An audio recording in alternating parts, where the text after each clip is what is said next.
Hi everyone, welcome to Mathematical Wisdom. इस video series में हम सब DSSSB का प्रीवियस ईयर पेपर सॉल्व कर रहे हैं for the post of statistical assistant.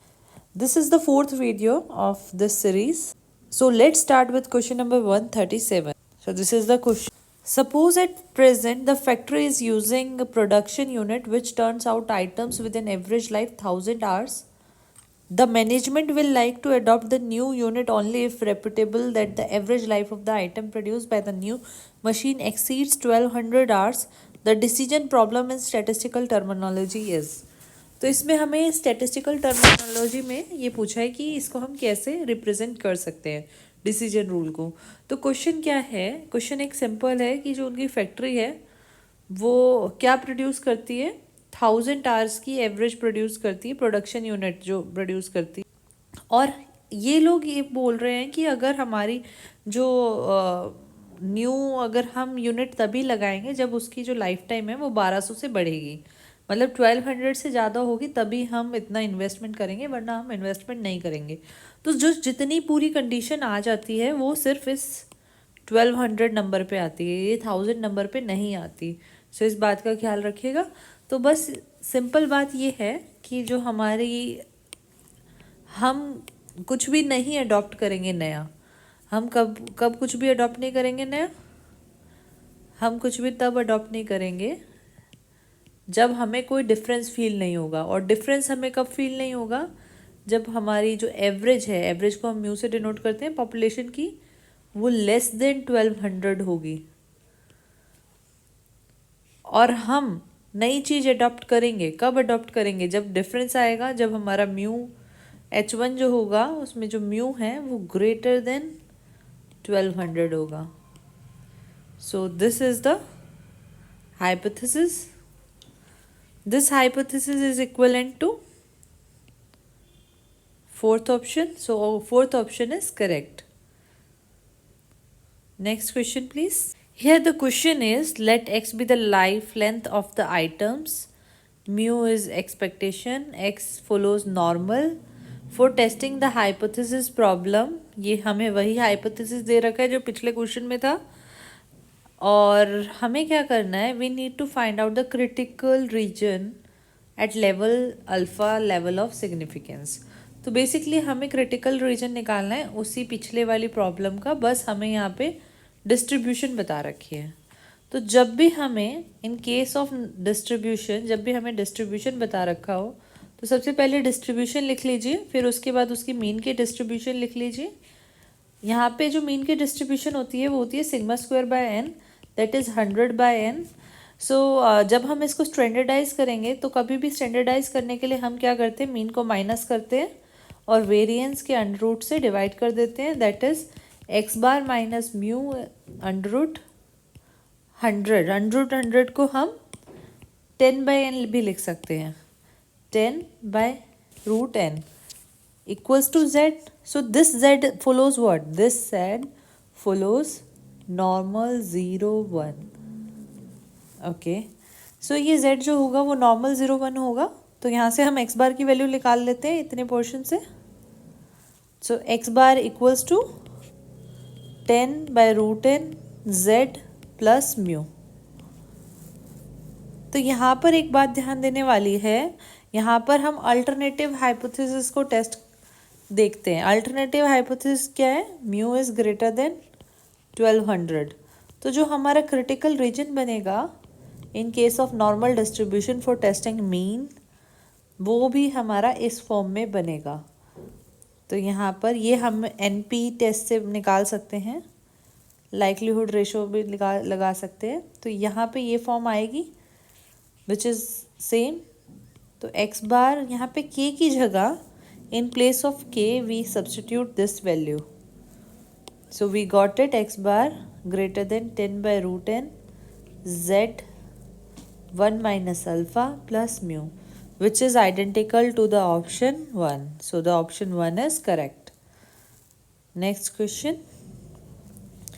यहाँ पर हमें नॉर्मल डिस्ट्रीब्यूशन दे रखी है जिसमें सिग्मा स्क्वायर बोल रखा है नोन है, हमें H0 और H1 गिवन है, ये दोनों सिंपल हाइपोथेसिस है।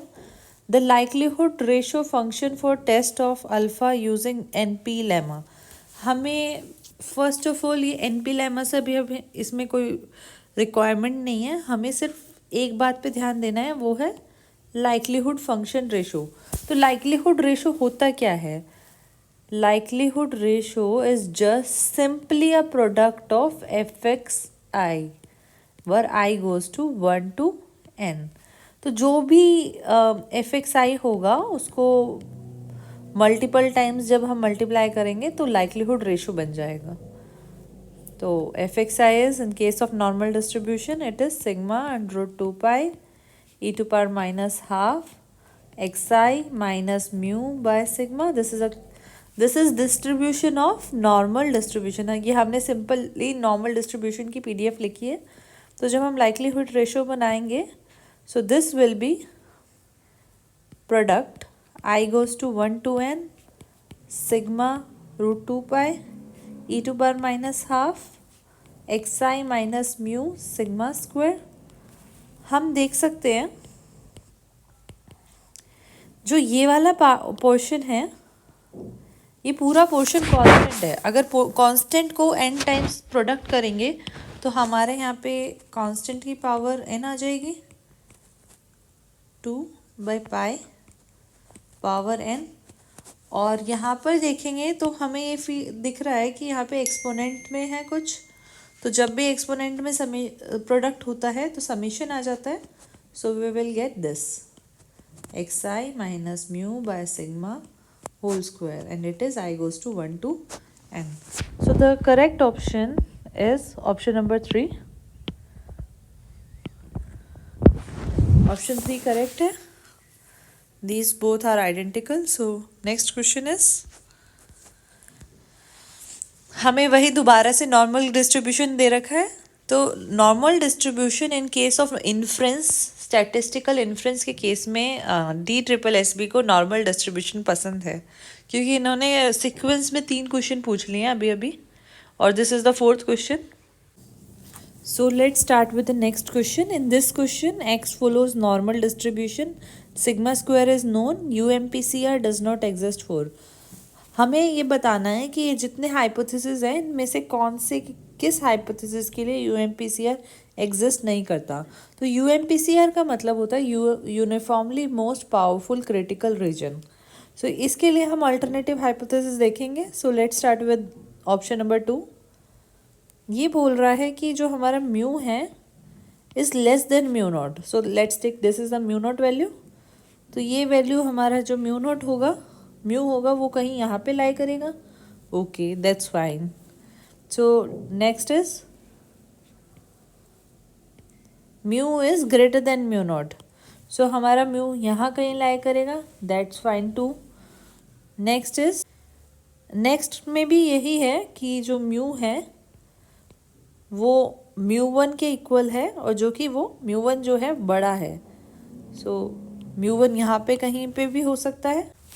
तो हम इन केसेस में देख सकते हैं कि हमें एक डायरेक्शन बता रखी है, या तो इस डायरेक्शन में पॉसिबल है, या तो राइट साइड में है, या तो लेफ्ट साइड में है। So there is some clarity. पर हम ऑप्शन नंबर 1 को देखें तो बस हमें ये पता है कि म्यू नॉट जो म्यू है वो म्यू नॉट नहीं है, वो बाकी राइट साइड में भी पॉसिबल है, लेफ्ट साइड में भी। तो जब भी ऐसा कुछ केस होता है जिसमें राइट साइड में पॉसिबिलिटी होती है, लेफ्ट साइड में भी अलग पॉसिबिलिटी होती है, वहाँ पर यूएमपीसीआर एग्जिस्ट नहीं करता। So UMPCR does not exist in the case of first, because यहाँ पर जो म्यू है इधर म्यू जो है वो mu can take value less than mu naught and also mu can take value greater than mu naught। So this is not the best case for UMPCR। Next question is, so the next question is the number in the range 1000 to 9999 have no repeated digits are। तो हमें इस question में क्या बताना है कि एक 1000 से 9999 के बीच में हमें नंबर्स बताने कि कितने पॉसिबल नंबर्स हो सकते हैं। गिवन कंडीशन क्या है कि वहाँ पे रिपीटेशन नहीं होनी चाहिए। रिपीटेशन का मतलब ऐसा नंबर नहीं होना चाहिए 4439, यहाँ पे ये नंबर है रिपीट हो गया, तो this is not the possibility. तो नंबर सब इस टाइप के होने चाहिए, जैसे कि 12394687। सो सारे जितने भी नंबर होने चाहिए वो सब यूनिक होने चाहिए। सो हम इसको समझते हैं, काफ़ी इंटरेस्टिंग क्वेश्चन है। इसके लिए हम 4 प्लेसेस बना देते हैं। फर्स्ट प्लेस के लिए क्या क्या कंडीशन, क्या क्या पॉसिबिलिटी है? 1 2 3 4 5 6 7 8 9। इन 9 केसेस में से क्या ज़ीरो भी पॉसिबल है? No, zero is not possible, क्योंकि ज़ीरो अगर हमारा आ जाएगा तो वो 1000 से कम नंबर हो जाएगा। सो यहाँ पे 9 पॉसिबिलिटी है, तो हम यहाँ 9 लिख सकते हैं। नेक्स्ट, अब इनमें से कोई नंबर जो यहाँ पर आ गया है उसको हटा के एलिमिनेट कर देंगे तो कितनी पॉसिबिलिटी बच जाएगी? ज़ीरो को मिलाने के बाद और एक नंबर हटाने के बाद यहाँ पर भी 9 पॉसिबिलिटी ही बचेगी। नेक्स्ट, हम यहाँ पे भी एक नंबर हटा देंगे, उसके बाद एक नंबर और माइनस हो जाएगा, तो यहाँ पे 8 पॉसिबिलिटीज़ बचेंगी। और जब यहाँ पे 8 पॉसिबिलिटीज़ में एक नंबर यूज़ हो गया तो इसके लिए खाली 7 पॉसिबिलिटीज़ बचेगी। तो जब हम 9 9 8 7 को मल्टीप्लाई करेंगे, then we will get 4 5 3 6. So the correct option is option number 3.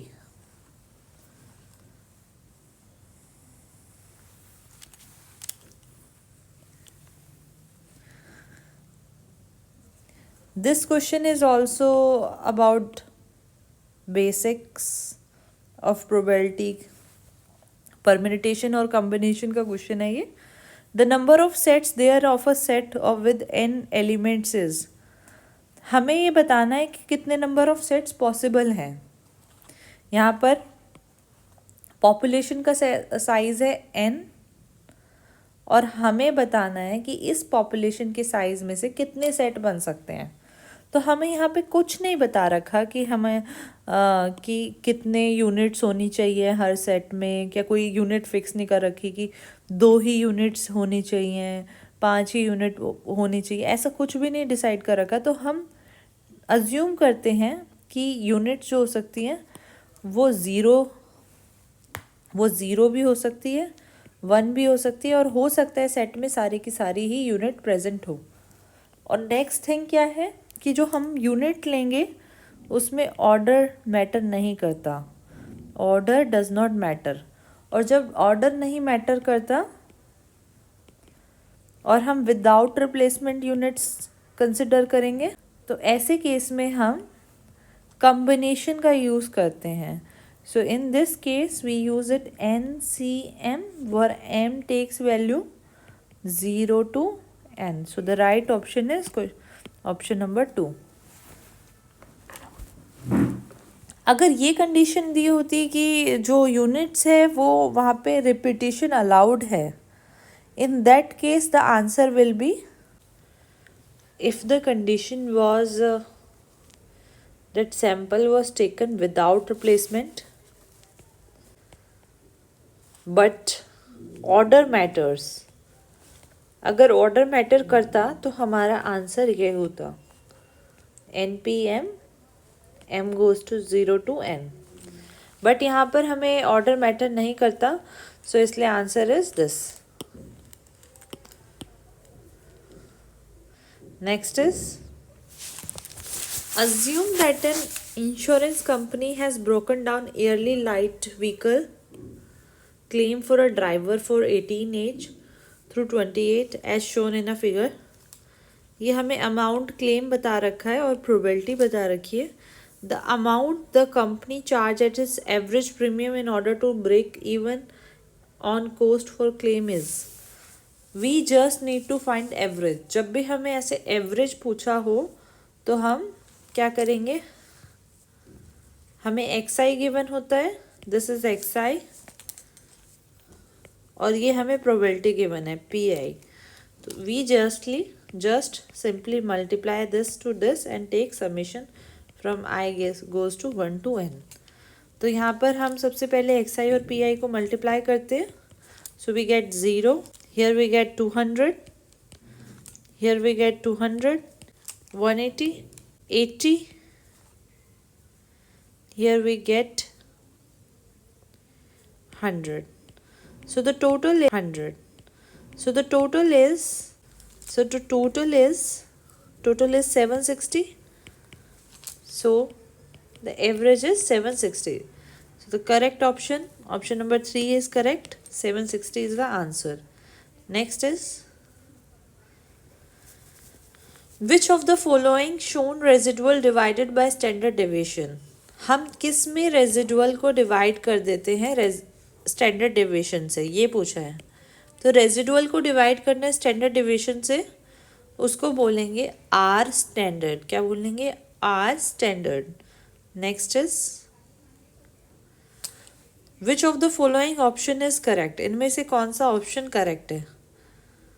तो ये हमने कभी पढ़ा होता है कि जो टोटल वेरिएशंस होती है, टोटल वेरिएशन जो होता है वो रिग्रेशन वेरिएशन और रेजिडुअल वेरिएशन के सम के इक्वल होता है. इसको हम ऐसे लिखते थे, total sum of square is equal to regression sum of square plus residual sum of square. So these are same, and from this we get the answer. Option 2 is correct. The mean of 100 observation is found to be 50. If the time of computation two data are wrongly taken as 30 and 27 instead of 3 and 72, the correct mean is. यहाँ पर बोला है कि जो 100 observation है उनका mean लिया गया है, तो वो आया है मीन 50. मीन आया 50, पर एक प्रॉब्लम हो गई है कि जो हमने ऑब्जर्वेशन 30 और 27 कंसिडर करी थी वो एक्चुअल में 3 और 72 है. तो हम इसमें सिंपली क्या करेंगे, इन दोनों को ऐड कर देते हैं first of all. So this will be 57 and this will be 75.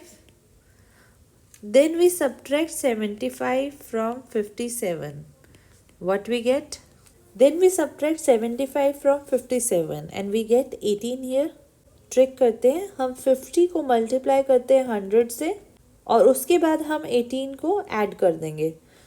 And then we divide it by this to 100. So this will be 5000 plus 18 by 100.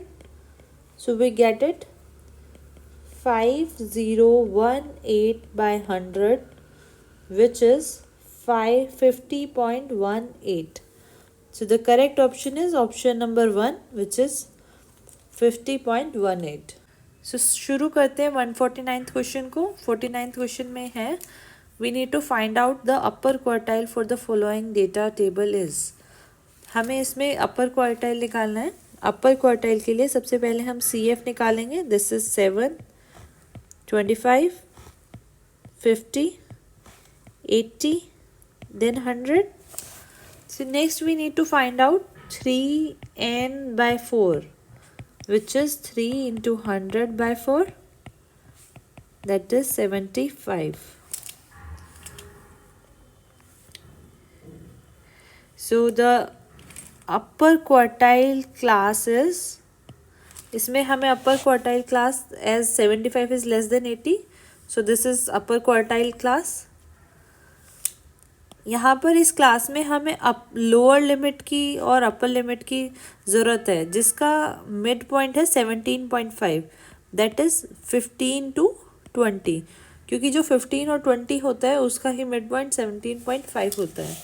So here H difference is 5, L is 15, F is 30 and cumulative frequency of the preceding class is 50.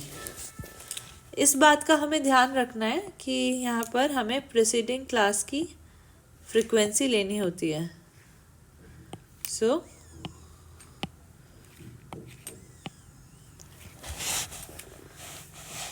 Formula for obtaining upper quartile is, upper quartile को हम Q3 से denote करते हैं, that is L plus H by F 3n/4 minus CF, that is 15 plus 5/30 75 minus 50. So this is 15 plus 1/6 and it is 25. So here we get it 4.17 and 15 plus 4.17 is 19.17. So the correct option is option number 1. If in a moderately asymmetrical distribution, the mode and the mean are this and this, the value of a median. हमें mean दे रखा है, mode दे रखा है और हमें median निकालना है. So we have an empirical formula for this. To obtain mode, mode is 3 median minus 2 mean. Mode plus 2 mean by 3 is median. सो यहाँ पर हम वैल्यू सब्स्टिट्यूट कर देते हैं, वी गेट इट, मोड की वैल्यू है 32.1 plus 2 times of 35.4 by 3, we get it 32.1 plus 807 by 3 and here we get 9, 2 and 10 by 3, it is 34.3. So the correct option is option number 1. So अभी हमने 150th question तक कर लिए हैं. इससे next video में हम इससे आगे क्वेश्चन करेंगे और फिर जो कुछ क्वेश्चंस जो बचे हैं उनको हम बाद में कंप्लीट करेंगे. Thank you for watching this.